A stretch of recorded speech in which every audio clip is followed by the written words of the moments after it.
Assalamu alaikum everyone. Welcome to 12th Commerce Mathematics lecture. Yesterday we have started third chapter, differentiation of the part 1, and we have seen the derivatives of the composite functions, right? And also we have seen this chain rule and how to apply this chain rule to find the derivative of the composite functions. We have also completed exercise 3.1. Hope so you all are practicing at home. One of the important thing, all the solved examples which is given before the exercise 3.1 will not be expected for your final exam. Okay, it is for your self study. So today we'll continue this derivative of the inverse function, that is the next topic of the same chapter. But before starting this one, let's understand what is this inverse function. Suppose we have a function, say y is equal to f of x. If this is the function y is equal to f of x, it means y in the form of x. For example, we have this, say y is equal to x plus 10. It is a function. Then its inverse function will be given by x f inverse of y. It is the inverse function of the y. See, when we write y is equal to f of x, it means here we are expressing this variable y in the form of or in the terms of x only, right? So its inverse function, that is x is equal to f inverse of y. It means here we have to express this x purely in terms of y. So using this equation, we can write this x as y minus 10, right? So here, if this is the given function y is equal to x plus 10, then its inverse function is x equal to y minus 10. See, here in this chapter, we don't have to find the inverse function, so we'll not go much deep in this. You just have to understand what is function and what is its inverse function. Here we just have to see how to find the derivative of the inverse function. Okay, so here, if we are assuming this function y is equal to f of x, suppose this function is differentiable. When we say this function is differentiable, means its derivative exists, right? Then its inverse function, which is x is equal to f inverse of y. Suppose this inverse function exists. Why I am saying exist? Because it is not necessary that it is not necessary that the inverse of all the functions exist, because we have some conditions for the existence of the inverse function. Function should be 1 1 and on 2. So right now we don't have to study that one.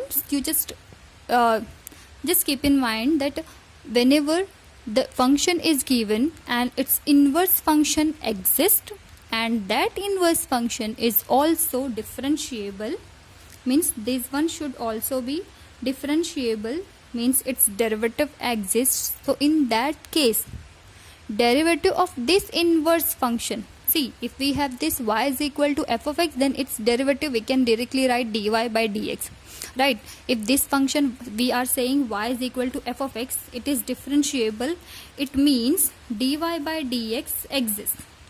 Okay, next step, if we are saying its inverse function exists and it is also differentiable.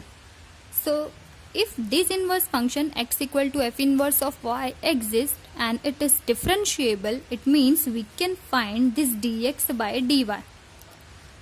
That is dx by dy exists. So in that case, the derivative of the inverse function, so we have a rule here which says this derivative of the inverse function, that is this one, this function x equal to f inverse of y, so dx by dy, this is the derivative of the inverse function. It is equal to 1 upon dy by dx, provided that this dy by dx should be non-zero. It is the most important condition because division by 0 is not possible. So just observe here, we have written the derivative of the inverse function by using the derivative of the given function. It means whenever, if suppose we are given a function, say y is equal to x square plus 5x minus 10. Suppose it is the given function and we are asked to find the derivative of its inverse function. So here it is not compulsory that we should find the inverse function first. No, without writing its actual inverse function, we can directly find the derivative of the inverse function using this inverse rule or using this result. Okay. So here what we will do, first of all we'll find dy by dx. Then we'll take reciprocal of this. So the reciprocal of this dy by dx will give us the derivative of the inverse function. Right? See students, if the function is given to us, we can directly find out its derivative. But what if the function is not given? Because here see, the function y is given, it means we can find dy by dx. Right? But what if we are asked to find dx by dy? It means if we have to we have to differentiate this x with respect to y. That is the derivative of the inverse function. Here we cannot differentiate it directly, right? So in that case, without finding the actual inverse function, we can directly find the derivative of the inverse function by using this result. Okay, just like suppose if demand of a commodity is represented by the x and p is the price. We know the rate of change of demand with respect to price. That is the rate of change of demand dx with respect to price dp. It is known as marginal demand, right? This is known as the marginal demand. Being a commerce students, we know this, right? It's a basic. So the marginal demand is nothing but the rate of change of demand with respect to price. So sometimes what happen? Price is given either in the form of p or y, whatever. Sometimes it is represented as y is equal to something or p is equal to something. So what if we are asked to find the marginal demand? If p is given in the form of x, then we can find dp by dx, na? Right? If p is given in the form of x, that is if p is f of x, that is the expression p is in the form of x, then we can find dp by dx. But demand is what? Marginal demand is what? It is dx by dp, that is its inverse. So what we do? We find this dp by dx, then we take its reciprocal to get this marginal demand. So we have the use of this result. We are going to use this result in finding marginal demand that we already have in the next exercise, that is exercise 3.2. But before starting the exercise 3.2, let's recall two important rules of the differentiation that we have already seen in the previous standard, that is in 11th standard. So the very first one, we have product rule. Hope you remember. We have product rule of differentiation. Now let's see what is this product rule. When we say product, it means it's in multiplication form, right? So suppose we have a function, say y, in the form of the product of the two different functions, say u and v. Okay, so y is u into v and all are the differentiable functions of the x here. So in that case, whenever we have to differentiate this one, we use product rule of differentiation, which is if we are assuming this u as our first function and v as our second function. Now see, assuming this one as first and this one and second, it is not compulsory. You can also take your v as the first function and u as the second function. It is based on your convenience. Okay, because product is commutative. Either you write u into v or you write v into u. In both the cases, we'll get the same answer. Okay, so here we have this y is equal to u into v. So the product rule says dy by dx, that is differentiating with respect to x, will be first function derivative of the second plus second function derivative of the first. This is the product rule of differentiation that we are going to use in the next exercise. Okay, now next the second rule of differentiation. Again, this rule also we have applied this rule in the 11th standard. See, we have the extension of the differentiation in the 12th standard. Okay, now next one we have this quotient rule.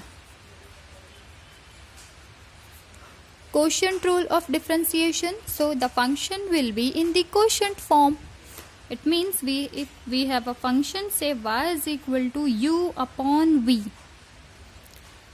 So it is in the form of quotient where v is non-zero. So in that case, derivative of all the functions in this form will be given by dy by dx is equal to, first of all we'll write the fraction. In denominator we have the denominator is square. That is, if we have v here, so v square. Now keep in mind, this quotient rule always starts with the denominator. So here first of all we'll write v, that is denominator, then the derivative of numerator minus numerator derivative of denominator. Okay, means you have to take the derivative of numerator and denominator one by one, but you have to start with the denominator. This is the simple quotient rule that we always apply whenever we have the function y in the quotient form. So don't worry, we are going to use these rules of differentiation in the next exercise. So there you can see how to apply these rules. And yes, it is the revision part of your 11th standard, right? So now let's get started with the exercise 3.2. But keep in mind, all the solved examples which is given before the exercise 3.2, that is on the page number 91 and 92. Solved examples which is given on page number 91 and 92, that is before the exercise 3.2, will not be expected in your final exam. It is for your self study, for your self practice. Okay, so now let's get started with the exercise 3.2. Now here we have the question from exercise 3.2. Find the rate of change of demand x of a commodity with respect to its price, that is y. So we have to find the rate of change of demand x, that is dx, with respect to price, that is y, so dy. So rate of change of demand x with respect to price y, it means we have to find dx by dy here. Okay, but the price y is given by the function 25x plus log of 1 plus x square. So here see students, if y is given in the form of the x, means this one is the function y is equal to f of x. It is of the form y is equal to f of x. So dy by dx we can easily find. But as per the question, we have to find rate of change of demand with respect to price. That is, we have to find dx by dy. Here if y is given, so we can find dy by dx easily. But we have to find dx by dy, that is the derivative of its inverse function. So what we'll do here? So we'll use the inverse, the previous result that just we have seen. Okay, so let's get started. So the given function is y is equal to 25x plus log of 1 plus x square, the given function. So first of all, we'll differentiate this function with respect to x. So differentiating with respect to x, we'll have this dy by dx is equal to 25 plus. Now the derivative of log is 1 upon. So we'll write 1 upon 1 plus x square into. Now we have to multiply, since this one is a composite function, right? So we have to multiply this term by the derivative of the term given in the bracket, that is 1 plus x square. So derivative of 1 is 0, derivative of x square is 2x.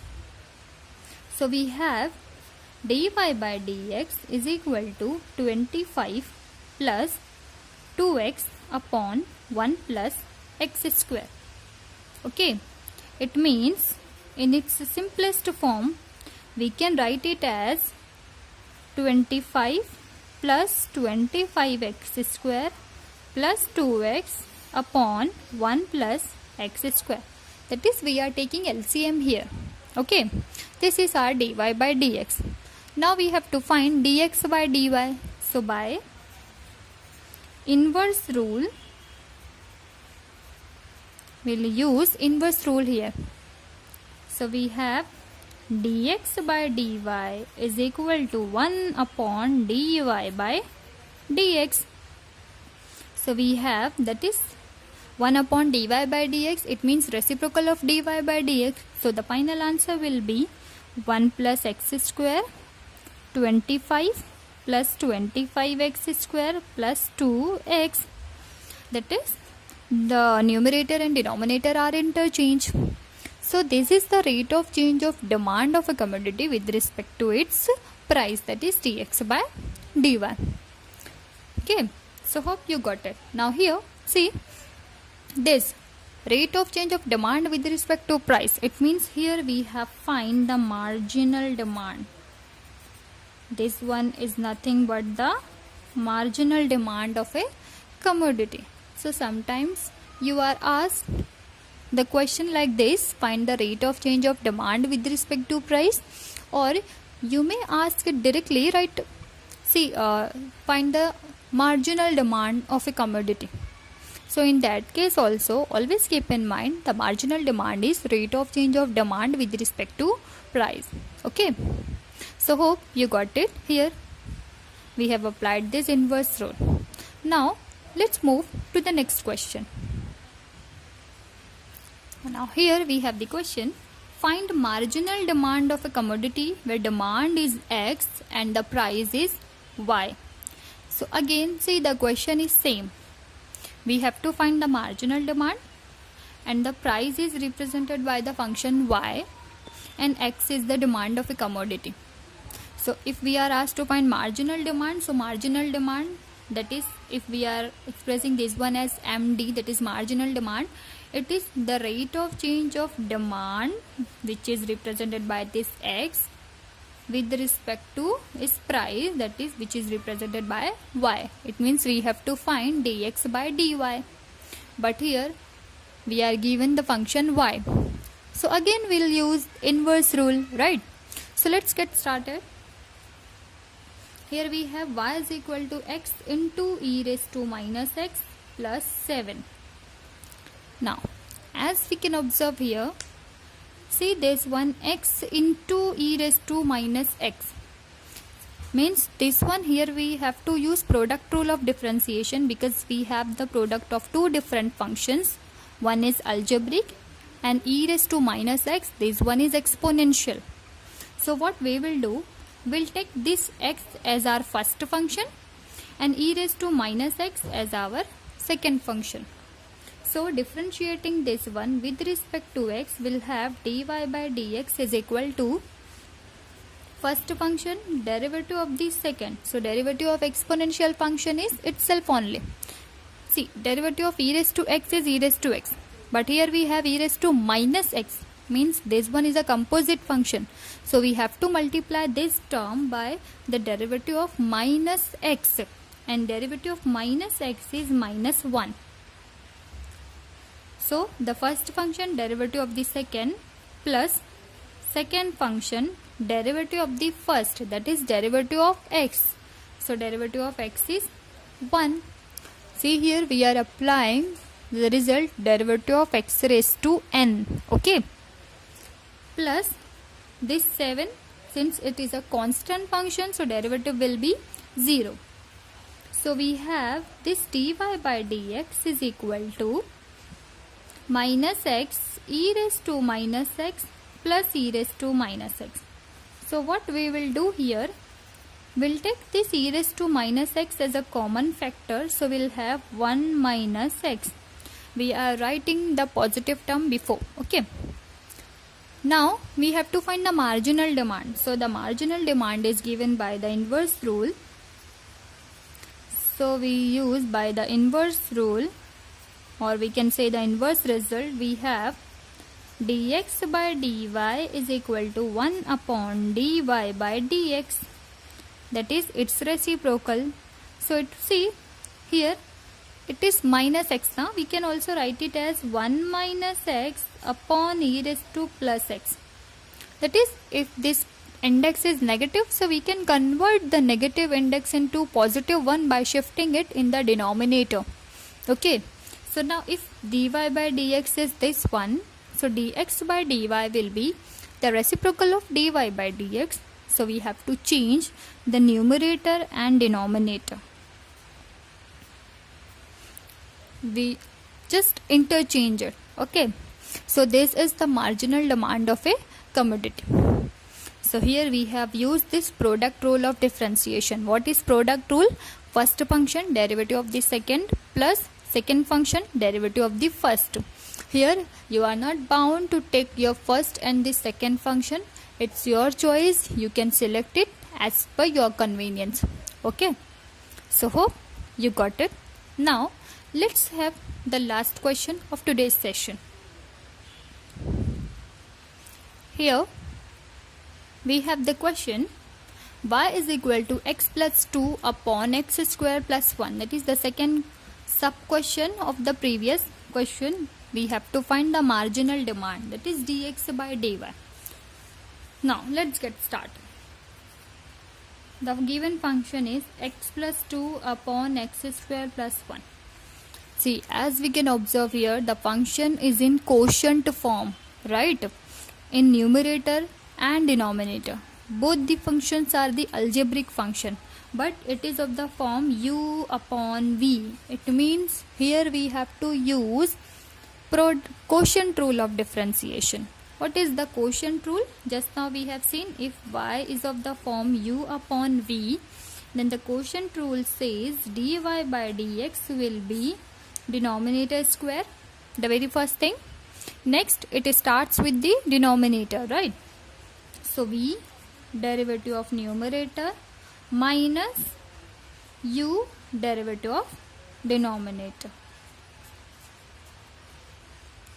Okay, so we'll apply same thing or same rule here, but here our u is x plus 2 and v is x square plus 1. So let's begin.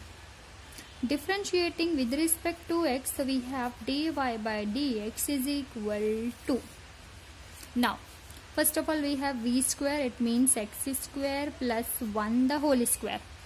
Done. We are done with the denominator. Now in numerator it starts with the denominator, so we'll write x square plus 1. Then we'll take the derivative of numerator. In numerator we have x plus 2, so the derivative of x is 1, derivative of 2 is 0 because it is constant. Then we have minus, then numerator as it is, derivative of denominator, that is derivative of x square plus 1, so its derivative will be 2x plus 0. Okay, because see this 1 is constant, so constant function always have derivative 0. So dy by dx is x square plus 1 minus x plus 2 into 2x upon x square plus 1 the whole square. Now it is simple algebra, we just have to simplify it. So x square plus 1 minus, here we'll have 2x square plus minus 2 to the 4x upon x square plus 1 the whole square. So dy by dx is minus x square minus 4x plus 1 upon x square plus 1 the whole square. So this is our dy by dx in its simplest form, right? Now we have to write marginal demand, which is dx by dy. So by inverse rule,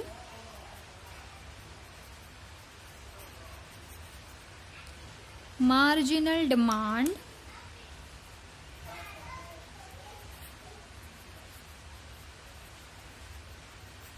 which is dx by dy, it is given by 1 upon dy by dx, that is the reciprocal of dy by dx. So its reciprocal is x square plus 1 the whole square divided by, we'll write the positive term first, so 1 minus 4x minus x square, that's it. So here we have completed this question, the marginal demand using this inverse result. Okay, so here you have this simple problems in your exercise 3.2. So here we have completed our next exercise, that is 3.2. So hope you find it easy. Now start practicing. Yes, in the next lecture we'll begin with the next exercise, that is 3.3, which is based on logarithmic differentiation. So next session will be of logarithmic differentiation. Once again I am repeating all the solved examples which is given before exercise 3.1 and 3.2. It is for your self study.